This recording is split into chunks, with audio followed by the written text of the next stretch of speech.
Senator Rubio. Thank you. Director Comey, the meeting in the Oval Office where he made the request about Mike Flynn, was that the only time he asked you to hopefully let it go? Yes.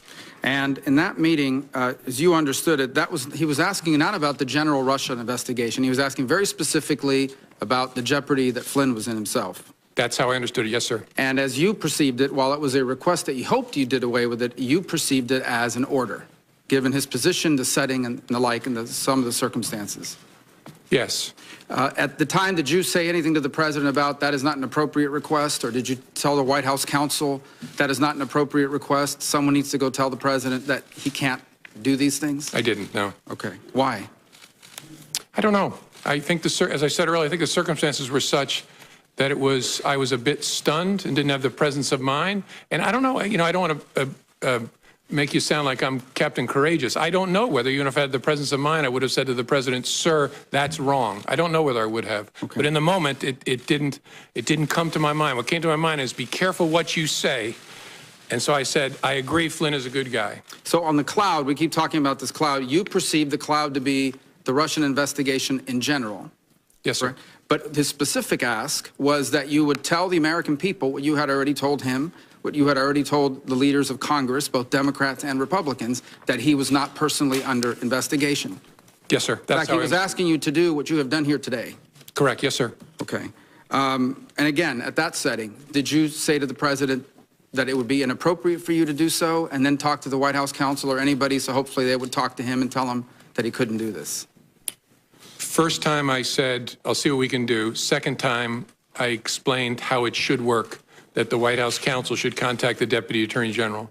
You told him the president said, okay, then I think that's what I'll do. And just to be clear, for you to make a public statement that he was not under investigation would not have been illegal, but you felt it made no sense because it could potentially create a duty to correct if circumstances changed. Yes, sir. We wrestled with it before my testimony where I confirmed that there was an investigation, and there were two primary concerns. One was it creates a duty to correct, which I've lived before, and you want to be very careful about doing that. And second, it's a slippery slope because if we say the president and the vice president aren't under investigation, what's the principled basis for stopping? Okay. And so the leadership at Justice, Acting Attorney General Bente, said you're not going to do that. Now, on March 30th, during the phone call about General Flynn, you said he abruptly shifted and brought up something that you call, quote unquote, the McCabe thing.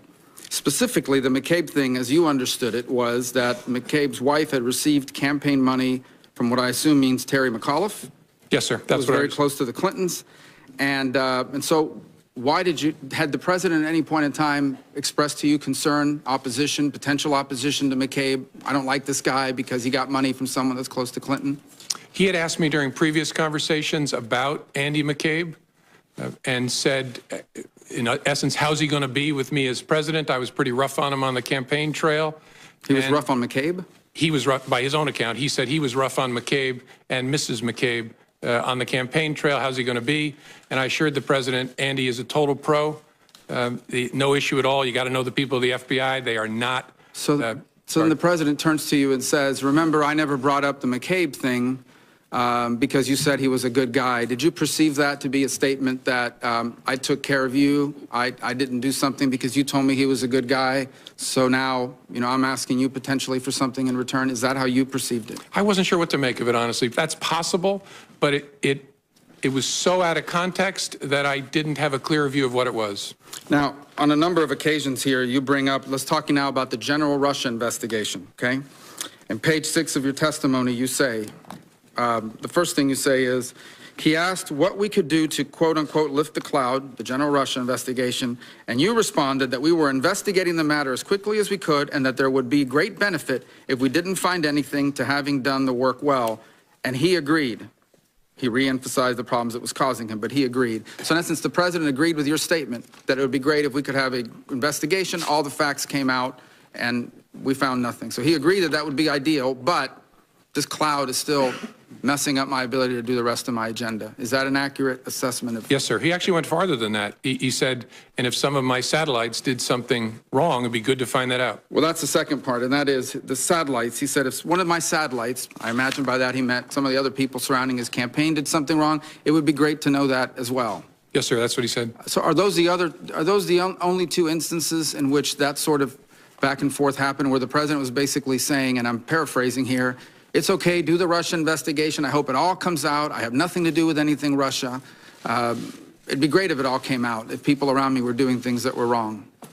Yes, as I recorded it accurately there, that was the sentiment he was expressing. Yes, sir. So what it basically comes down to is the president has asked three things of you. He asked for your loyalty, and you said you would be loyally honest.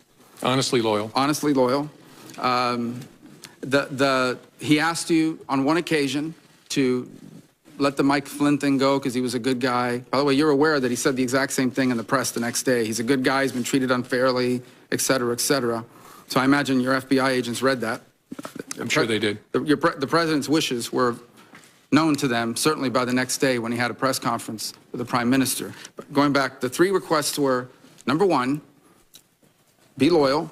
Number two, let the Mike Flynn thing go. He's a good guy. He's been treated unfairly. And number three, can you please tell the American people what these leaders in Congress already know, what you already know, what you've told me 3 times, that I'm not personally under investigation?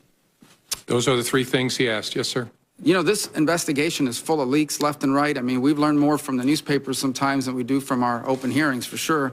Do you ever wonder why, of all the things in this investigation, the only thing that's never been leaked is the fact that the president was not personally under investigation, despite the fact that both Democrats and Republicans and the leadership of Congress knew that and have known that for weeks?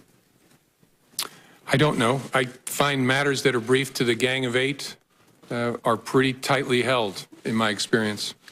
Finally, who are those senior leaders at the FBI that you shared these conversations with?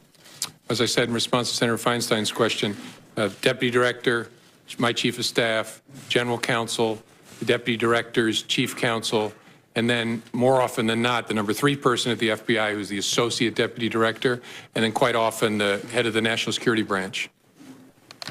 Senator Wyden. Thank you, Mr. Chairman. Mr. Comey, welcome. You and I have had significant policy differences over the years, particularly protecting Americans' access to secure encryption. But I believe the timing of your firing stinks.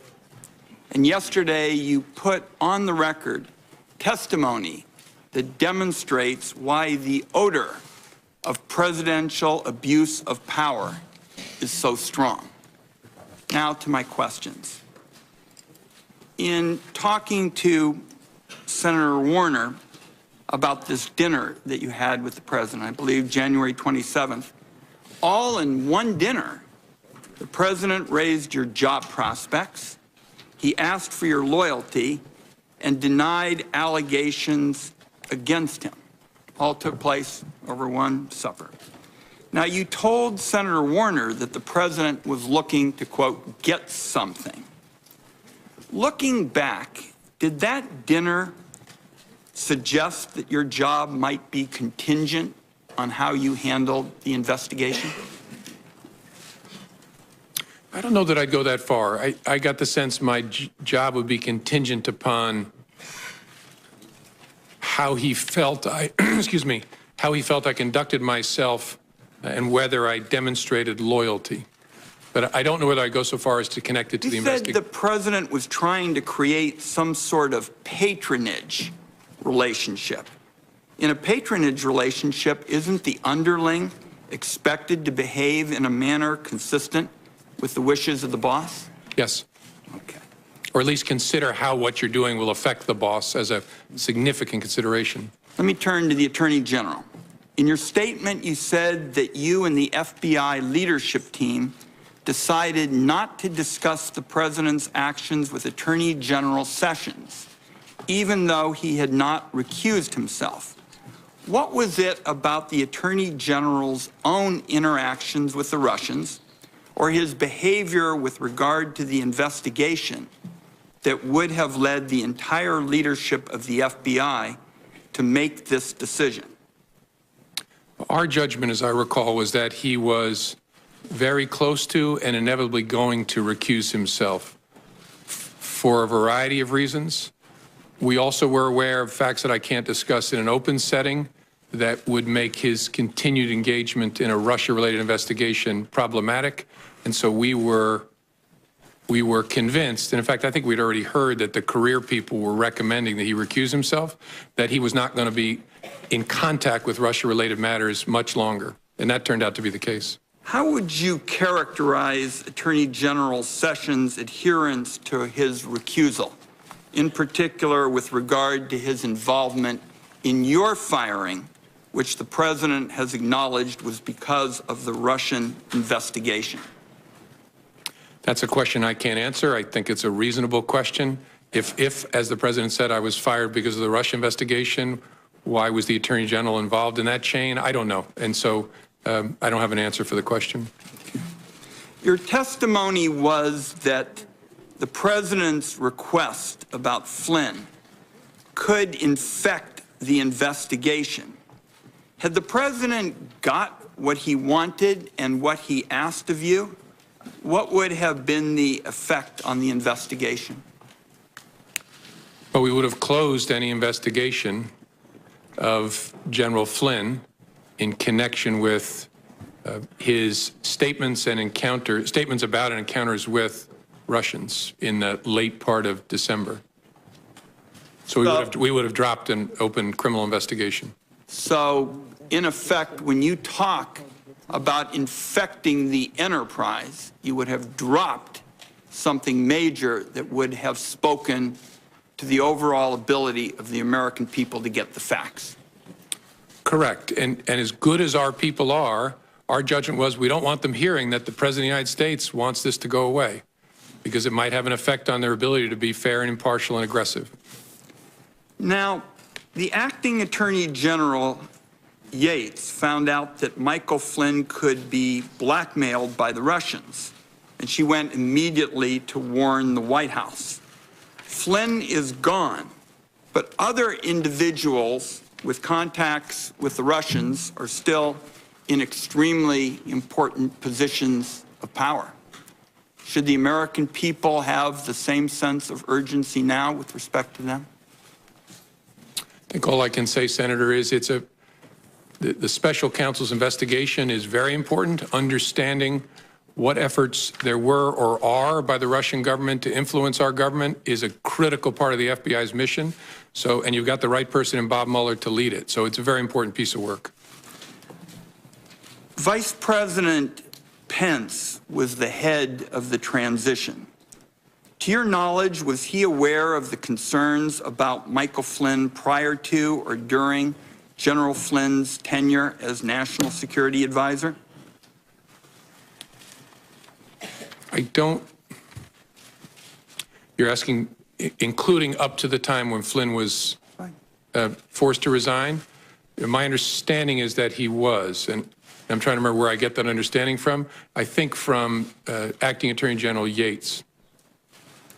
So, former Acting Attorney General Yates testified that concerns about General Flynn were discussed with the intelligence community. Would that have included anyone at the CIA or Dan Coates' office, the DNI? I would assume yes.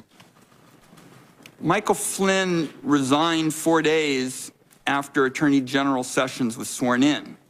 Do you know if the Attorney General was aware of the concerns about Michael Flynn during that period? I don't, as I sit here. I don't recall that he was. I could be wrong, but I don't remember that he was. And finally, let's see if you can give us some sense of who recommended your firing. Besides the letters from the Attorney General, the Deputy Attorney General, do you have any information on who may have recommended or have been involved in your firing? I don't. Okay. Thank you, Mr. Chairman. Senator Collins. Thank you, Mr. Chairman. Mr. Comey, let me begin by thanking you for your voluntary compliance with our request to appear before this committee and assist us in this very important investigation. I want first to ask you about your conversations with the President, the 3 conversations in which you told him that he was not under investigation. The first was during your January 6th meeting, according to your testimony, in which it appears that you actually volunteered that assurance. Is that correct? That's correct. Did you limit that statement to counterintelligence investigations, or were you talking about any kind of FBI investigation? I didn't use the term counterintelligence. I was speaking to him and briefing him about some salacious and unverified material. It was in the context of that he had a strong and defensive reaction about that not being true. And my reading of it was important for me to assure him we were not personally investigating him. And so the context then was actually narrower, focused on what I just talked to him about. But it was very important because it was first true, and second, I was worried very much about being in kind of a J. Edgar Hoover type situation. I didn't want him thinking that I was briefing him on this to sort of hang it over him in some way. I was briefing him on it because we had been told by the media it was about to launch. We don't want to be keeping that from him. And if there was he needed to know this was being said. But I was very keen not to leave him with an impression that the Bureau was trying to do something to him. And so that's the context in which I said, sir, we're not personally investigating you. And then and that's why you volunteered the information. Yes, ma'am. Correct. Then on the January 27th dinner, you told the president that he should be careful about asking you to investigate because, quote, you might create a narrative that we are investigating him personally, which we weren't. Again, were you limiting that statement to counterintelligence investigations or more broadly, such as a criminal investigation? The context was very similar. I didn't modify the word investigation. It was, again, he was reacting strongly again to that unverified material, saying, I'm tempted to order you to investigate it. And that, in the context of that, I said, sir, you want to be careful about that because it might create a narrative we're investigating you personally. And then there was the March 30th phone call with the president in which you reminded him that congressional leaders have been briefed that we were not personally, the FBI was not personally investigating President Trump. And again, was that statement to congressional leaders and to the president limited to counterintelligence investigations, or was it a broader statement? I'm trying to understand whether there was any kind of investigation of the president underway. No. I'm sorry, and if I misunderstood, I apologize. We briefed the congressional leadership about what Americans we had opened counterintelligence investigation cases on, and we specifically said the president is not one of those Americans, but that there was no other investigation of the president that we were not mentioning at that time. What the context was counterintelligence, but I wasn't trying to hide some criminal investigation of the president. And was the president under investigation at the time of your dismissal on May 9th? No. I'd like to now turn to the conversations with the president about Michael Flynn, which have been discussed at great length. And first, let me make very clear that the president never should have cleared the room, and he never should have asked you, as you reported, to let it go, to let the investigation go. But I remain puzzled by your response. Your response was, I agree that Michael Flynn is a good guy. You could have said, Mr. President, this meeting is inappropriate. This response could compromise the investigation. You should not be making such a request. It's fundamental to the operation of our government that the FBI be insulated from this kind of political pressure. And you've talked a bit today about that you were stunned by the president making the request. But my question to you is, later on, upon reflection, did you go to anyone at the Department of Justice and ask them to call the White House counsel's office and explain that the president had to have a far better understanding and appreciation of his role vis-a-vis the FBI? In general, I did. I spoke to the Attorney General, and I spoke to the new Deputy Attorney General, Mr. Rosenstein, when he took office, and explained my serious concern about the way in which the President is interacting, especially with the FBI. And I specifically, as I said in my testimony, told the Attorney General, it can't happen that you get kicked out of the room and the President talks to me. But look, in the room, but why didn't we raise the specific? It was of investigative interest to us to try and figure out, so what just happened with the President's request? So I would not have wanted to alert the White House that it had happened until we figured out what are we going to do with this investigatively. Your testimony was that you went to Attorney General Sessions and said, don't ever leave me alone with him again. Are you saying that you also told him that he had made a request that you let it go with regard to part of the investigation of Michael Flynn? No, I specifically did not. I did not. You mentioned that from your very first meeting with the President, you decided to write a memo memorializing the conversation.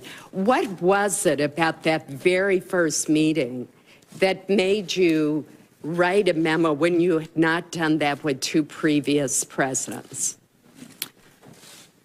As I said, a combination of things. A gut feeling is an important overlay on but the circumstances, that I was alone, the subject matter, and the nature of the person that I was interacting with, and my read of that person.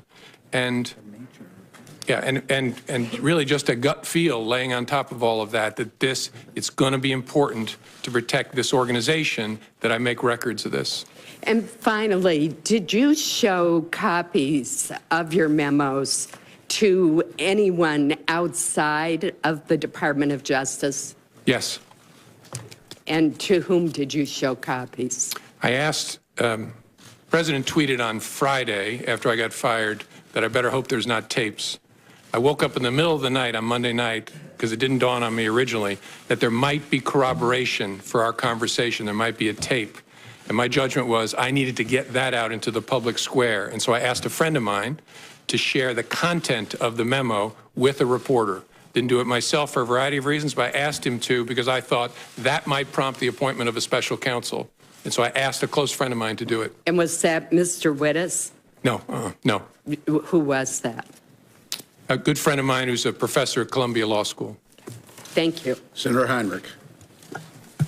Mr. Comey, prior to January 27th of this year, have you ever had a one-on-one meeting or a private dinner with a president of the United States? No. I met dinner, no. I had two one-on-ones with President Obama that I laid out in my testimony, once to talk about law enforcement issues, law enforcement and race, which was an important topic throughout for me and for the president, and then once very briefly for him to say goodbye. Were those brief interactions? No. The one about law enforcement and race and policing, we spoke for probably over an hour, just the two of us. How unusual is it to have a one-on-one dinner with the president? Did that strike you as odd? Yeah, so much so that I assumed there would be others, that he couldn't possibly be having dinner with me alone.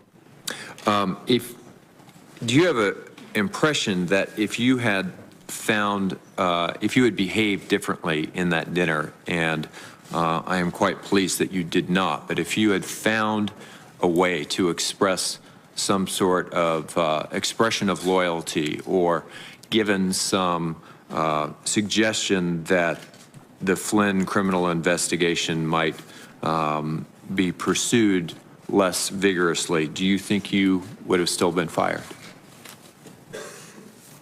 I don't know. It's impossible to say looking back. I don't know.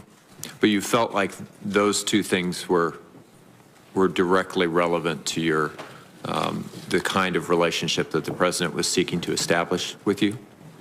Sure, yes. Yeah. The president has repeatedly talked about the Russian investigation into the U.S. Or the Russia's involvement in the U.S. election cycle as a hoax and as fake news.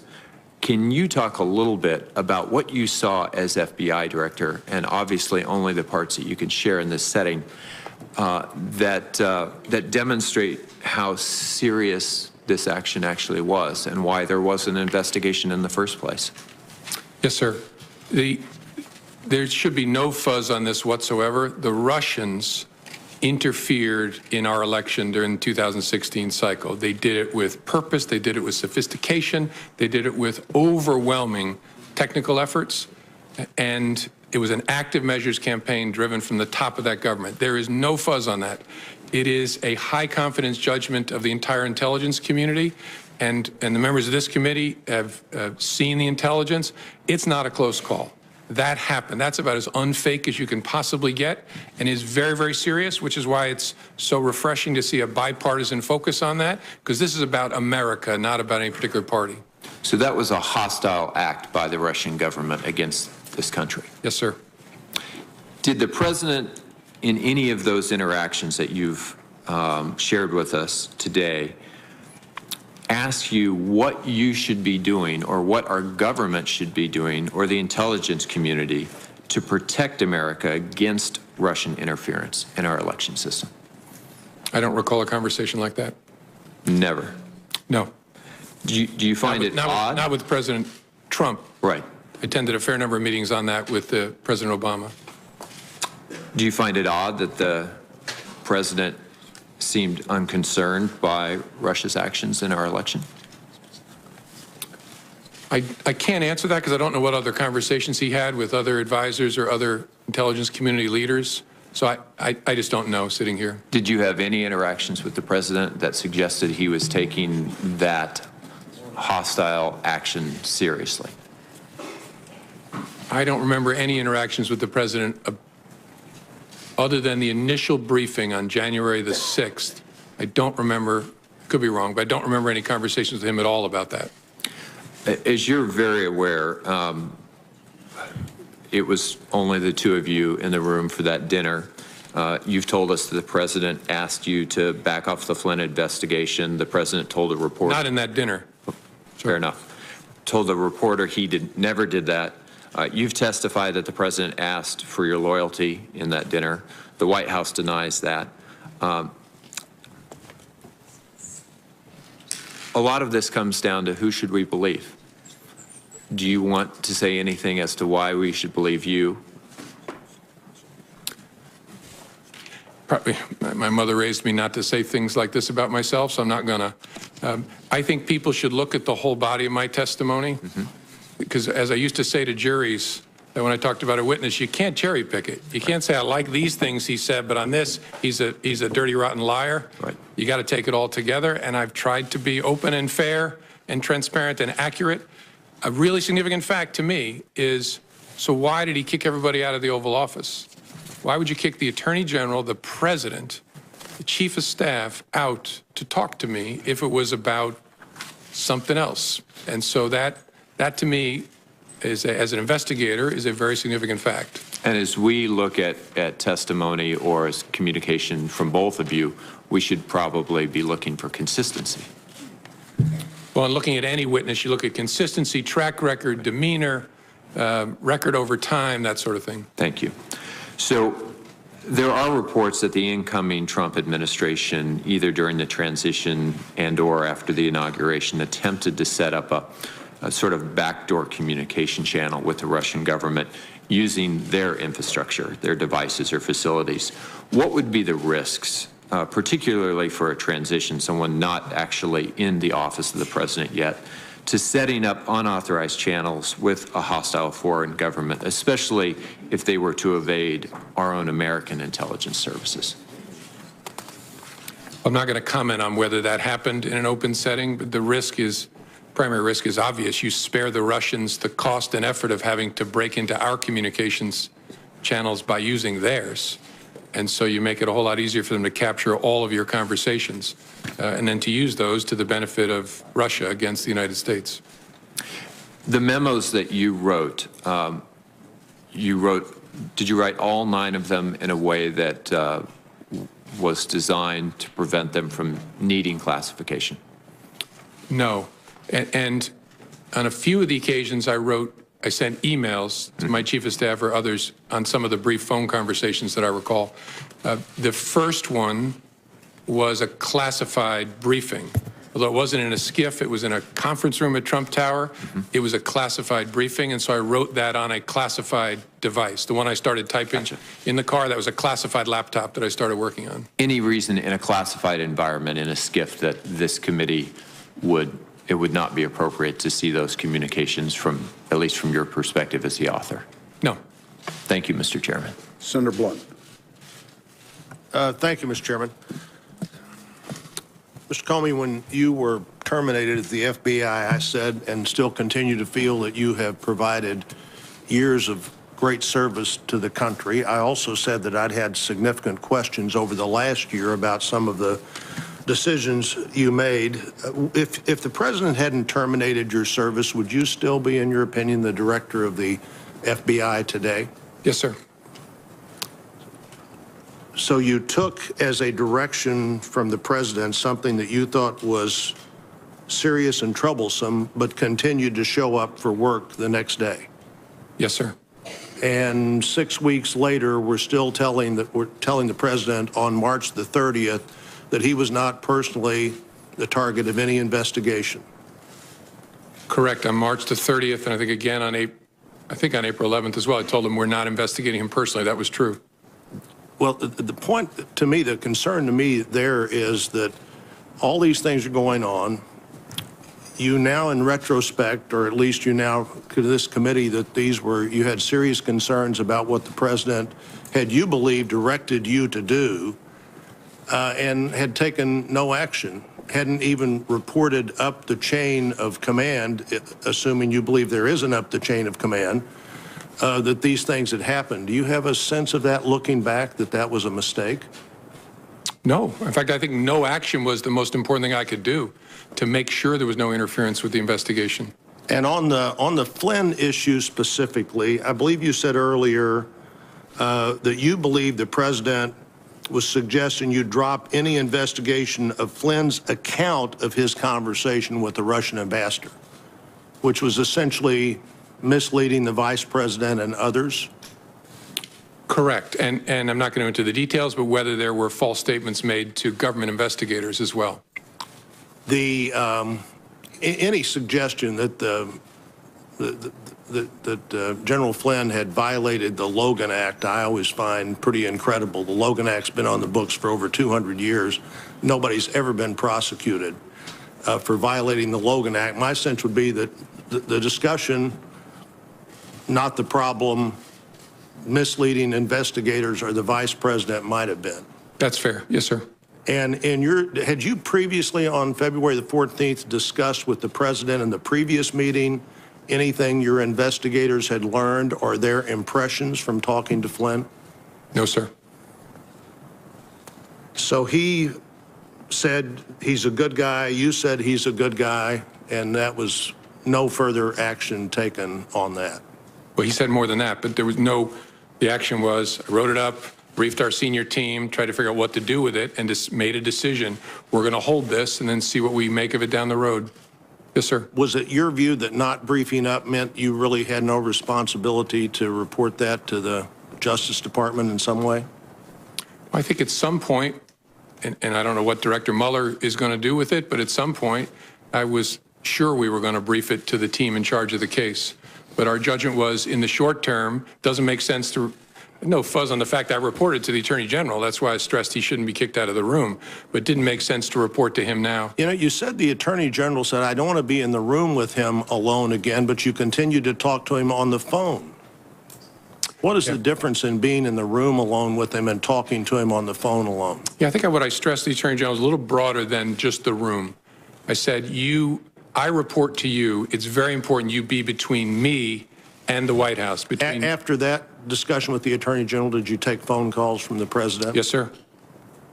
So why did you just say you need to talk to, why didn't you say I'm not taking that call, you need to talk to the Attorney General? Well, I did on the April 11th call, and I reported the calls the March 30th call and the April 11th call to my superior, who was the acting deputy attorney general. I don't want to run out of time here. Let me make one other point. In reading your testimony, January the 3rd, January the 27th, and March the 30th, it appears to me that on all three of those occasions, you, unsolicited by the president, made the point to him that he was not a target of an investigation. Correct, yes, sir. One, I thought the March 30th, very interesting. You said, well, even though you don't want, you may not want us, that was the 27th, where he said, why don't you look into that dossier thing more? You said, well, you may not want that because then we couldn't tell you, you couldn't say with, we couldn't answer the question about you being a target of the investigation, but you didn't seem to be answering that question anyhow. As Senator Rubio pointed out, the one unanswered, unleaked question seems to have been that in this whole period of time. But you said something earlier I don't want to fail to follow up on. You said after you were dismissed, you gave information to a friend so that friend could get that information into the public media. Correct. What kind of information was that? What kind of information did you give to a friend? That the Flynn conversation, that the president had asked me to let the Flynn, I mean, I'm forgetting my exact own words, but the conversation in the Oval Office. So you didn't consider your memo or your sense of that conversation to be a government document. You considered it to be somehow your own personal document that you could share with the media as you wanted to?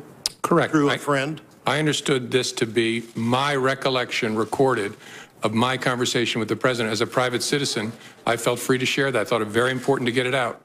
So were all of your memos that you recorded on classified or other documents, memos that might be yours as a private citizen?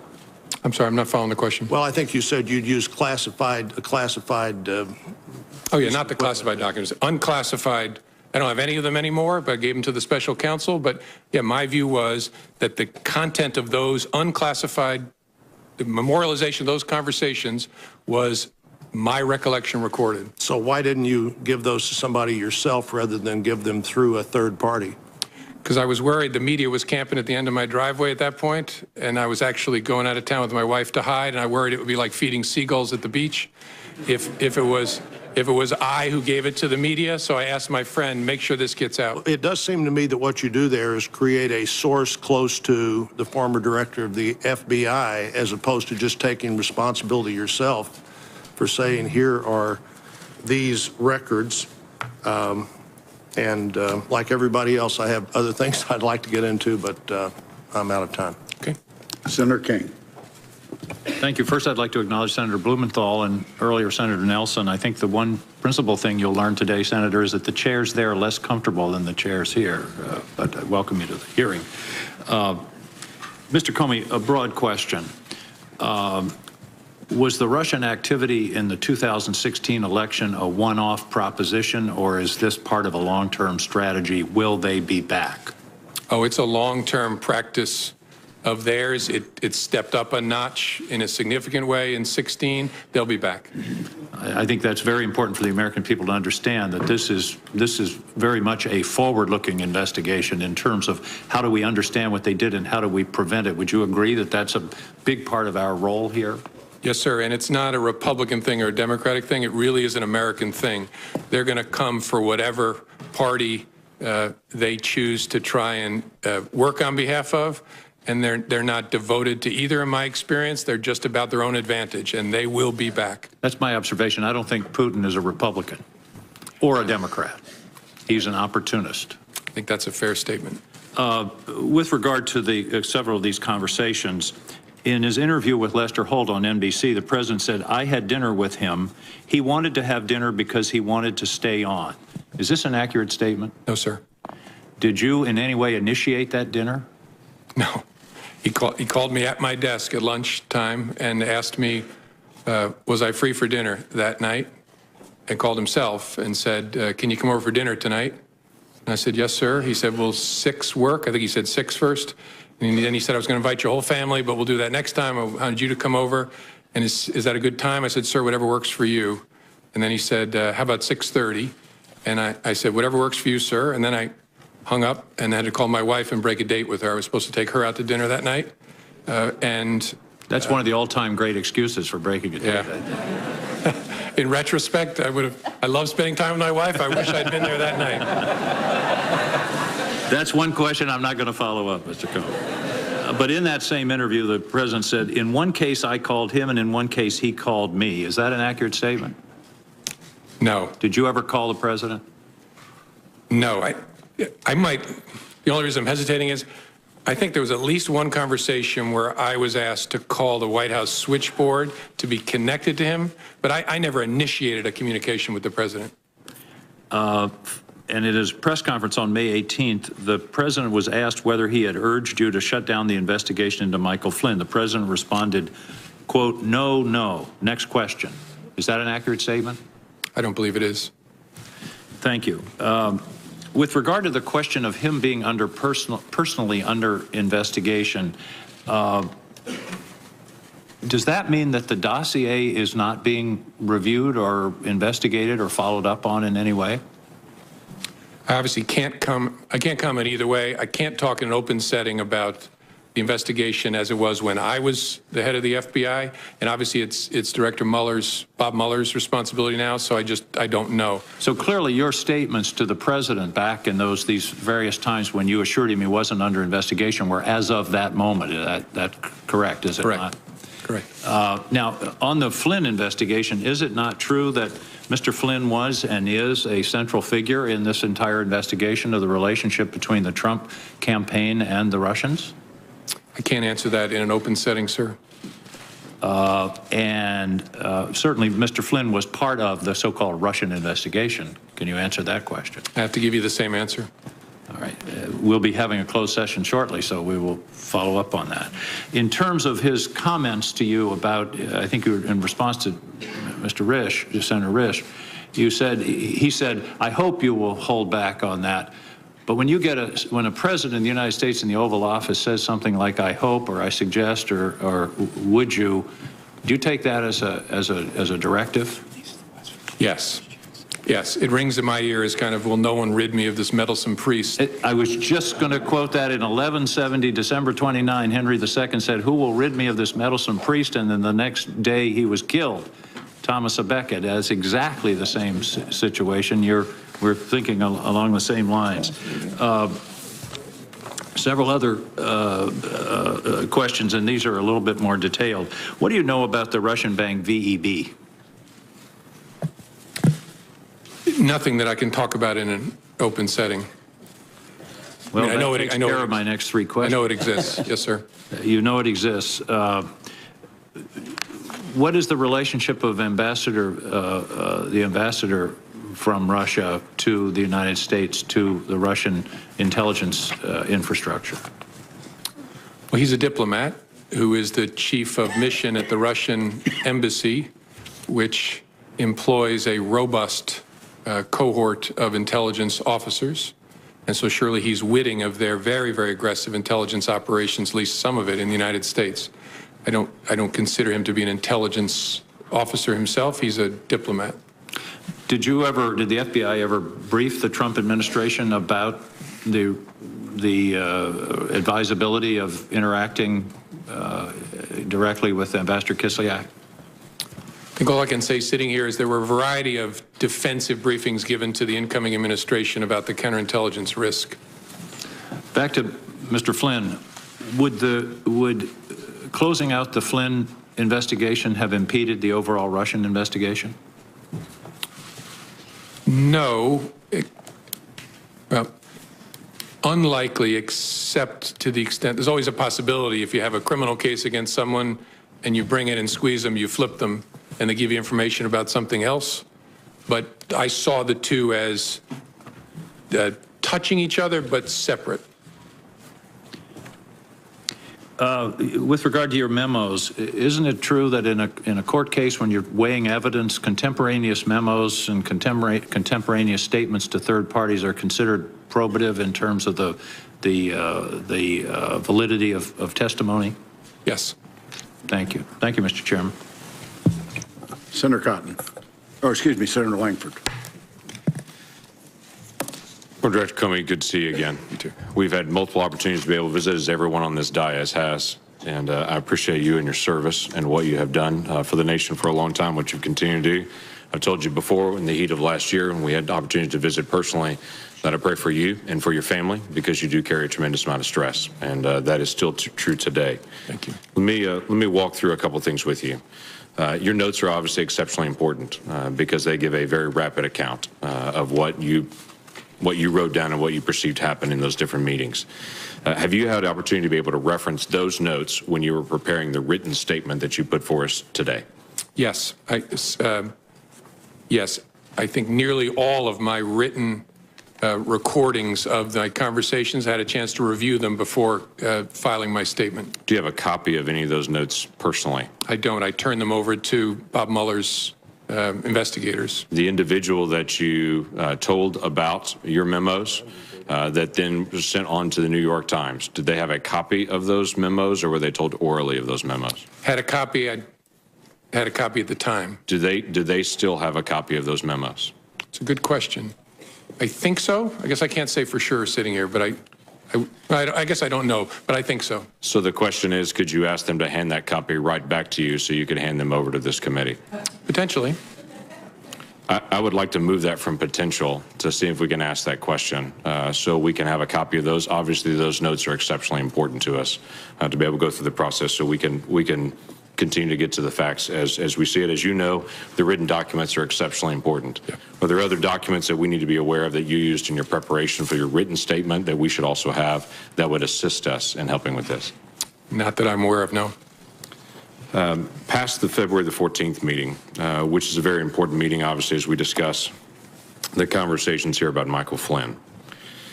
When the president asked you about, he hopes that you would let this go, and the conversation back and forth about being a good guy. After that time, did the president ever bring up anything about Michael Flynn again to you? You had multiple other conversations you have documented with the president. No, I don't remember him ever bringing it up again. Did any member of the White House staff ever come to you and talk to you about letting go of the Michael Flynn case or dropping it or anything referring to that? No. Nope. Did the Director of National Intelligence come to you and talk to you about that? No. Did anyone from the Attorney General's office, the Department of Justice, ask you about that? No. Did the head of NSA talk to you about that? No.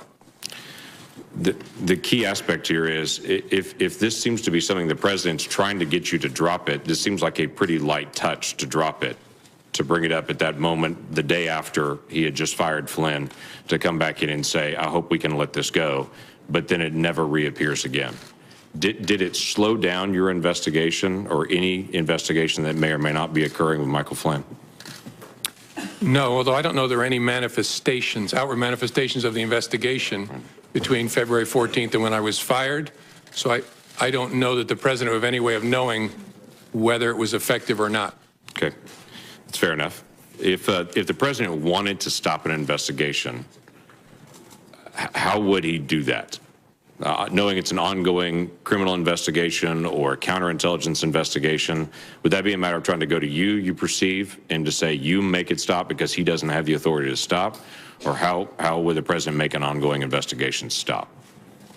Again, I'm not a legal scholar, so smarter people answer this better, but I think as a legal matter, the president is the head of the executive branch and could direct, in theory, we have important norms against this, but direct that anybody be investigated or anybody not be investigated. I think he has the legal authority because all of us ultimately report in the executive branch up to the president. Okay. Would that be to you? Would that be to the Attorney General? Would that be to who that would do that?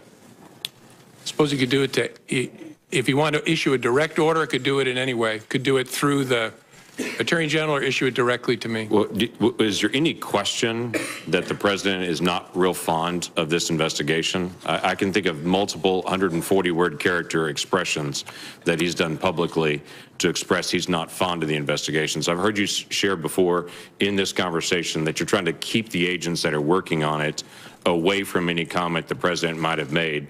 Quite frankly, the president has informed around 6 billion people that he's not real fond of this investigation. Do you think there's a difference in that? Yes. Okay.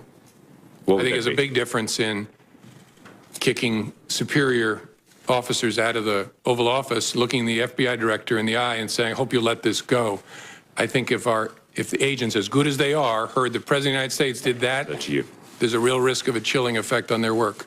That's why we kept it so tight. Okay.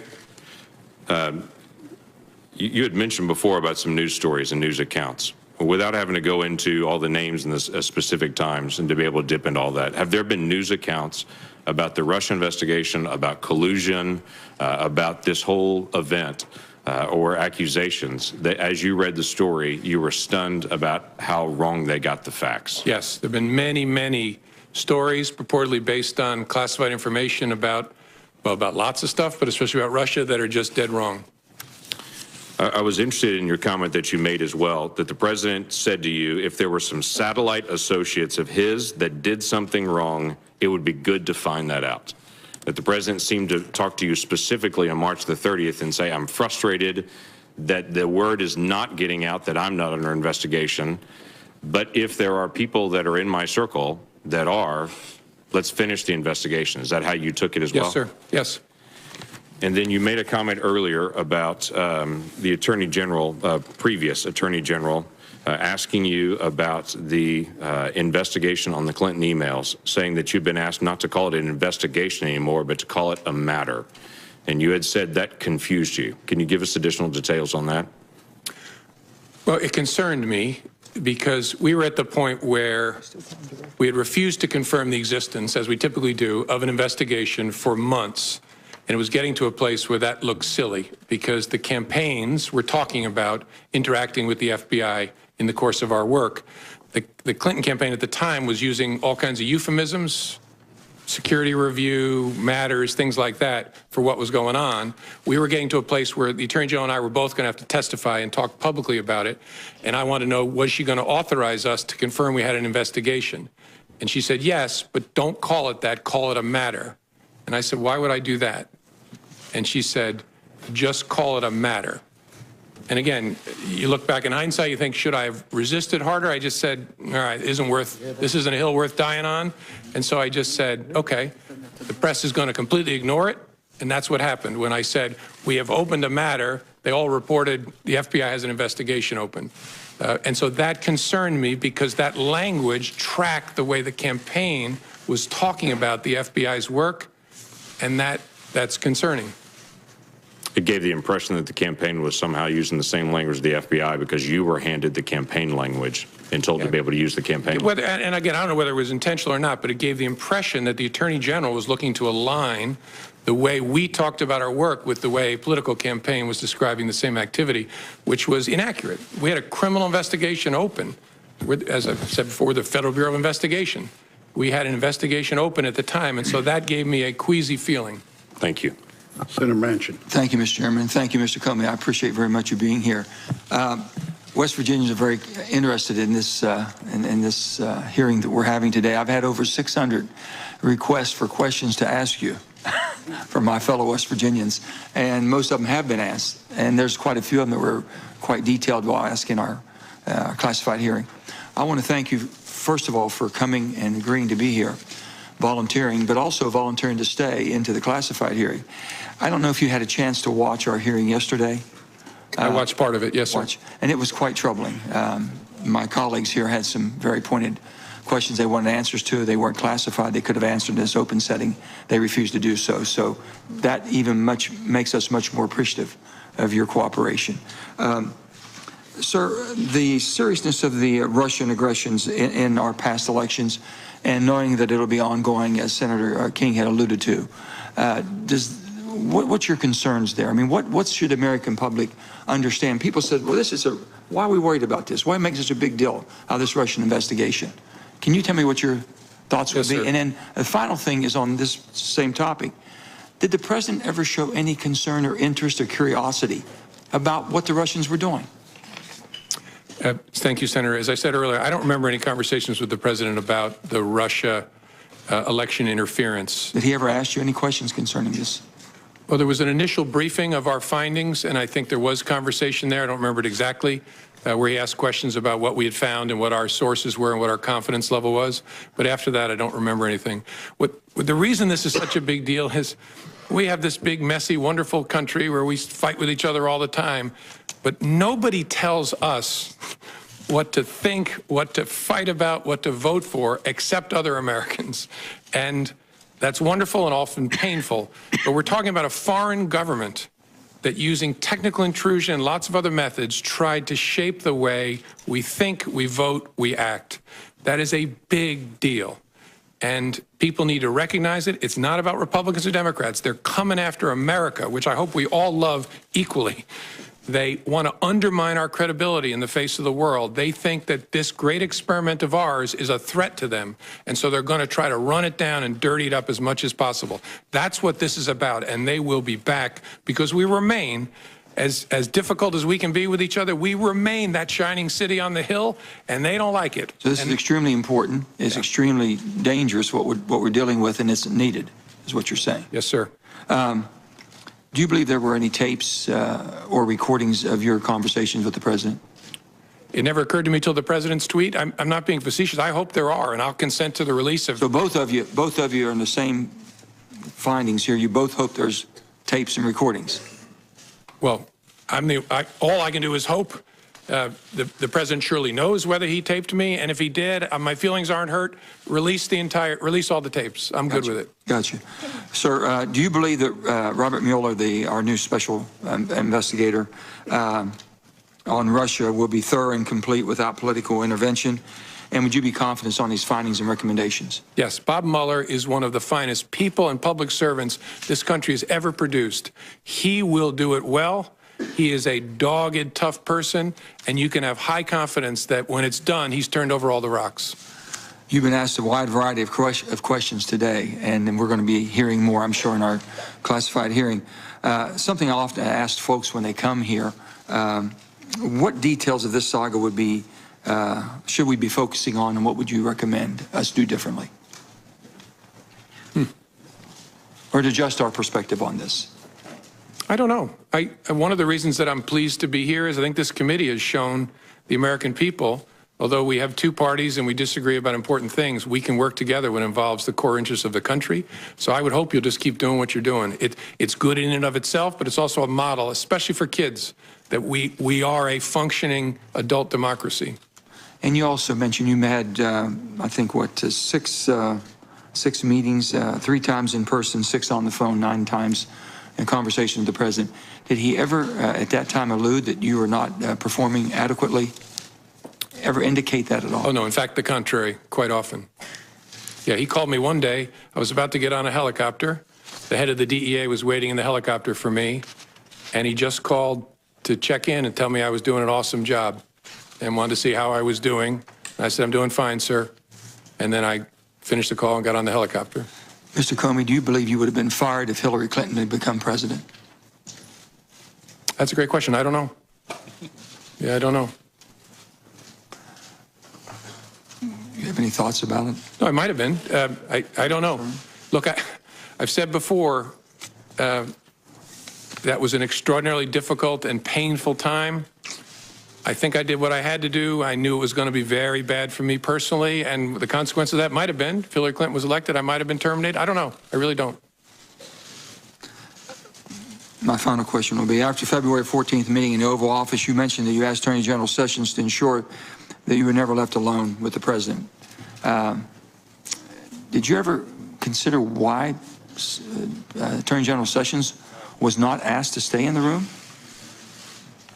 Oh, sure.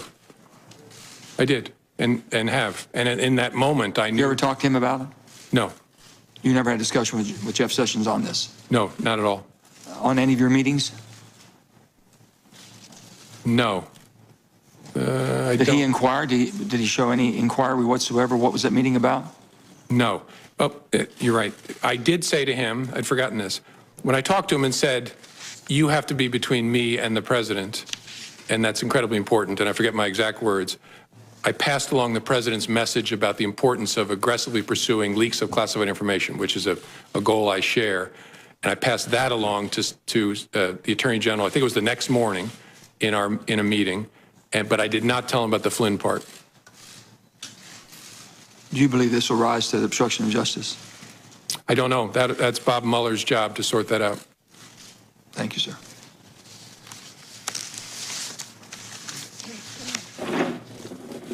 Mr. Mr. Chairman. Senator Cotton. Mr. Comey, you encouraged the president to release the tapes. Will you encourage the Department of Justice or your friend at Columbia, or Mr. Mueller, to release your memos? Sure. You said that you did not record your conversations with President Obama or President Bush in memos. Did you do so with Attorney General Sessions or any other senior member of the Trump Department of Justice? No. Did you? I'm sorry. Did you record conversations and memos with Attorney General Lynch or any other senior member of the Obama Department of Justice? No, not that I recall.